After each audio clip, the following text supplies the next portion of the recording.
Nagpabiling orange alert level ang dakbayan sa Sugbo human sa peace covenant signing sa mga kandidato nga gihimo kagahapong adlaw. Wala ra masagmuyo ang Police Regional Office 7 sa mga wala katunga nga mga kandidato sa dakbayan ug lalawigan sa Sugbo nga mitambong sa peace covenant signing. Si Chelo Vallena sa report. Dili man igo ang gidaghanon sa mga kandidato sa dakbayan sa Sugbo nga mitambong sa Peace Covenant kagahapong adlaw. Apan bisan pa niini wa masagmuyo si Chief Superintendent Dibold Sinas sa gidaghanon sa mga mitambong sa Peace Covenant. Hinuon nalipay siya tungod kay nasugda na. Mato ni Sinas mamahimo nga ipadayon ang pagpahigayon sa Peace Covenant signing hangtod ang tanang kandidato makapirma na. So this will lessen the risk.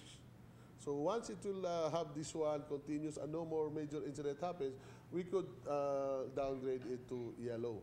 Apan gitataw ni Omar Sharif Dilanggalin Mamalinta, Election Assistant Officer sa Comelec Cebu City North District, nga hangtod lang karong buwana ang pagpahigayon sa Comelec sa mga Peace Covenant signing.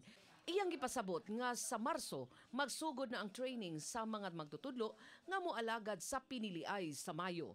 Ang amos race for the month of February, so this month.